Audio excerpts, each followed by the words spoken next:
Most people think compound interest is about money. I don't. I think compound interest is about time.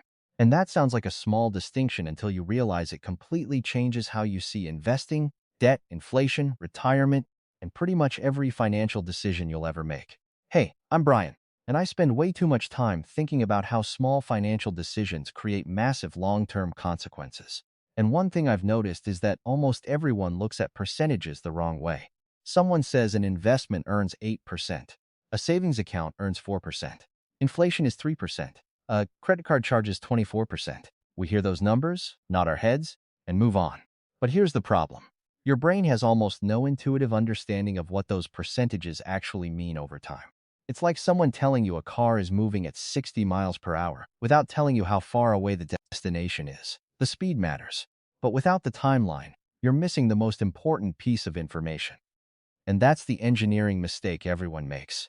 They focus on rates. They should be focusing on time, because once you learn one simple framework, you can instantly estimate how fast investments grow, how quickly inflation destroys purchasing power, why debt becomes a nightmare, and why tiny fees quietly steal hundreds of thousands of dollars from your future. And there's a dark side to this that most financial advice completely ignores. So if you enjoy breaking money down into simple mental models instead of financial hype, consider subscribing. Let's build the dashboard that most people never realize they need. The reason people struggle with compound interest isn't intelligence, it's biology. Human beings evolved in a world that was mostly linear. If you walked twice as far, you traveled twice the distance. If you gathered twice as much food, you had twice as much food. Our brains are incredibly good at linear thinking. The problem is that money doesn't grow linearly. Money grows exponentially, and exponential systems behave in ways that feel almost unnatural. Imagine climbing a staircase. Each step moves you the same distance upward. That's how most people mentally picture wealth building. Save a little more, get a little more, work a little harder, earn a little more. But compounding isn't a staircase, it's an escalator that keeps speeding up as you rise. At first it feels slow, almost disappointingly slow. Then something strange happens. The growth starts creating growth. And then that growth starts creating even more growth. The system begins helping itself. This is why traditional advice often feels unsatisfying. People say things like, start early, invest consistently, let compounding work. All of that is technically correct, but it's incomplete. Those are instructions. They're not measurements. An engineer doesn't look at a machine and say, trust the process. An engineer wants gauges, dashboards, and metrics. We need a way to measure the speed of compounding itself. And that's where one of the most useful financial shortcuts ever created enters the picture. If you're new here and just subscribed, comment your name below. I read every comment and shout out new subscribers in my next video. I do appreciate you joining me on this finance journey. The framework is called the Rule of 72, and once I learned it, I started seeing money differently. The rule is incredibly simple. Take the number 72 and divide it by an interest rate. The result tells you approximately how many years it takes for money to double. That's it. 72 divided by 4 equals 18. A 4% return doubles money roughly every 18 years. 72 divided by 8 equals 9. An 8% return doubles money every 9 years. 72 divided by 10 equals 7.2. A 10% return doubles money approximately every 7 years. Notice what just happened. Translates percentages into time. That's the key. Because percentages are abstract. Time is real. You can feel 9 years. You can picture 18 years. You can imagine what 7 years means for your life. Now you might be asking why the number 72. The mathematically precise answer involves logarithms and the natural growth curve of exponential systems. But the practical answer is much more useful. 72 is close enough to the exact answer while being incredibly easy to divide in your head. It works with 2, 3, 4, 6, 8, 9, 12. It's basically engineered for mental math. And here's the deeper insight most people miss. Compounding isn't really about earning returns. It's about shortening doubling times. Imagine two investors. One earns 4%. The other earns 8%. Most people see a difference of 4 percentage points. Not a big deal. But the rule of 72 reveals what's actually happening. The first investor doubles every 18 years. The second doubles every 9 years. Not slightly faster. Twice as fast. That's a completely different system. This is why small changes in return rates often create massive differences in long-term outcomes. The percentage looks small. The timeline shift is enormous. And once you start thinking in doubling windows instead of percentages, the entire financial world becomes easier to understand. Let's see what this looks like in practice. Suppose you have $100,000 invested and earn an average return of 8%. Using the rule of 72, you know the money should double approximately every 9 years. So instead of staring at annual returns, we can focus on doubling windows. $100,000 becomes $200,000 in about 9 years. 9 years later, it becomes $400,000. 9 years after that, it becomes $800,000. Notice something important. The first doubling created $100,000 of growth. The third doubling created $400,000 of growth.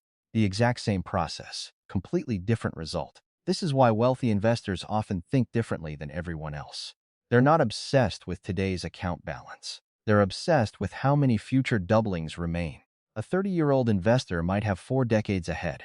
That could mean 4 separate doubling windows, maybe 5. A 60-year-old investor has fewer. The balance matters, but the remaining doublings matter more. This is why the rule of 72 acts like a translation layer. Instead of asking, "What return am I earning?" you start asking, "How long until this doubles?" That's a far more useful question. Because financial planning is ultimately a time problem disguised as a money problem. And unfortunately, the same tool that helps us build wealth reveals something much darker. Most people think inflation is annoying. An engineering perspective says inflation is destructive. Because inflation is compound interest pointed in the opposite direction. The exact same mathematics, the exact same exponential force, just working against you. Let's run the numbers. At 3% inflation, 72 divided by 3 equals 24. That means your purchasing power gets cut in half, roughly every 24 years. Think about that for a second. The money might still be sitting in your bank account. The number on the screen hasn't changed, but what that money can actually buy has been reduced by half. Now let's raise inflation to 6%. 72 divided by 6 equals 12. Your purchasing power gets cut in half every 12 years.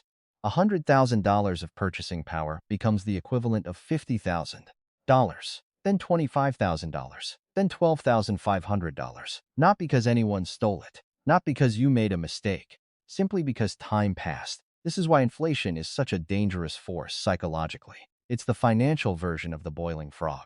Nothing dramatic happens today. Nothing dramatic happens next month. Nothing dramatic happens next year. The damage arrives so slowly that your brain barely notices. But decades later, the cumulative effect is enormous. And this is where many people misunderstand cash. Cash feels fake because the number doesn't move. But stability of the number is not the same thing as stability of purchasing power. From an engineering perspective, cash is often like storing ice in a warm room. The shape appears unchanged at first, but the system is losing mass the entire time, silently, continuously, relentlessly.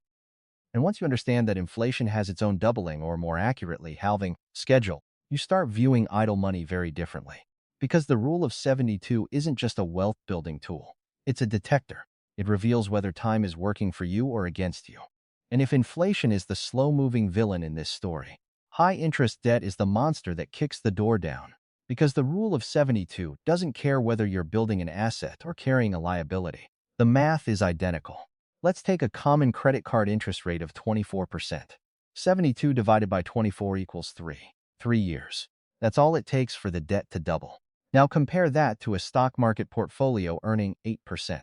That money doubles roughly every 9 years. Read that again. The debt doubles every 3 years. The investment doubles every 9 years. The liability is compounding 3 times faster than the asset. And yet people often say things like, "I'll keep investing while carrying the credit card balance." Mathematically, that's like trying to run up a downward moving escalator. You're working. You're making progress. But the system underneath you is moving even faster in the wrong direction. Let's imagine you have $10,000 of credit card debt at 24% interest. Left alone, that becomes roughly $20,000 in 3 years. Meanwhile, $10,000 invested at 8% becomes roughly $20,000 in 9 years. The debt wins, not because you're unlucky, not because investing doesn't work, because the growth rate is dramatically different. This is one of the clearest financial conclusions you'll ever reach. You can absolutely outinvest low-interest debt. You cannot realistically outinvest high-interest debt. The math simply refuses to cooperate. Before you try to accelerate wealth, you have to stop the system that's accelerating losses. Now let's shift from defense back to offense. Because once you understand doubling windows, financial planning becomes surprisingly straightforward. Let's imagine you're 30 years old and have $50,000 invested. We'll assume a 7% annual return. Using the rule of 72, 72 divided by 7 gives us roughly 10 years per doubling. Not exact, but close enough for planning. At age 30, you have $50,000. Around age 40, it becomes $100,000. Around age 50, it becomes $200,000. Around age 60, it becomes $400,000. Around age 70, it becomes $800,000. And remember, that's without adding another penny. Just the power of repeated doubling windows. Now let's run a second scenario. Instead of starting at 30, you wait until 40. Everything else stays identical. Same $50,000. Same 7% return. Same discipline. By age 70, you've experienced only 3 doubling windows instead of 4. So instead of roughly $800,000, you end up with roughly $400,000. 1 decade. 1 lost doubling window. Half the ending outcome. This is why I realized a long time ago that time isn't just important in investing. Time is the investment. Most people obsess over finding a slightly better fund, a slightly better stock, or a slightly better strategy. But the largest variable is usually much simpler. How many doubling windows remain? Because every delay doesn't merely postpone growth. It eliminates an entire future layer of growth. When viewed through the rule of 72, retirement planning stops feeling mysterious. You're simply counting how many times your money can realistically double before you need it. That's a problem you can model. That's a problem you can engineer. But every good engineer knows something else. Systems don't just have engines, they have friction. And in investing, one of the biggest sources of friction is fees. Imagine a portfolio earning 8% annually. Using the rule of 72, money doubles about every 9 years. Now subtract a 2% management fee. Suddenly your net return is 6%. 72 divided by 6 equals 12. Your doubling window just stretched from 9 years to 12 years. That sounds small. 3 years isn't dramatic, until you realize those delays compound too. Over a working lifetime, that seemingly tiny fee can eliminate entire doubling cycles. That's why I don't think of fees as expenses. I think of them as breaks. And the longer the journey, the more damaging those breaks become. Now, to be fair, the rule of 72 is a model, not a law of physics. It works best for growth rates roughly between 3% and 15%. Real markets aren't smooth. Returns arrive unevenly. Some years are fantastic. Others are painful. The formula also ignores volatility, taxes, and sequence of return risk. So here's the engineering approach. Always build in a margin of safety. If the rule of 72 suggests 9 years, mentally prepare for 11. If it suggests 20 years, assume 24. I like adding roughly 20% extra time to every estimate. Not because the rule is bad, but because reality is messy. Good planning assumes imperfections.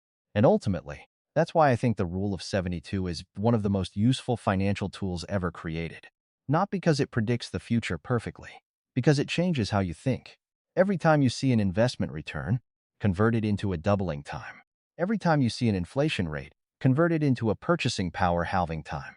Every time you see a debt interest rate, calculate how quickly the liability is multiplying. Every time you see a fee, ask yourself how many future doubling windows it's stealing. That's the engineering approach to compound interest. Stop looking at percentages. Start looking at time. As a challenge, pull up your investment account, your savings account, and your highest interest debt today. Calculate the doubling time for each one and see which system is really moving fastest. And let me know in the comments, which number surprised you the most. If you enjoy breaking money down into mental models, systems, and first principles thinking rather than financial hype, subscribe. That's what this channel is all about. Until next time, remember, your financial life is not a mystery. It's a system, and systems can be understood.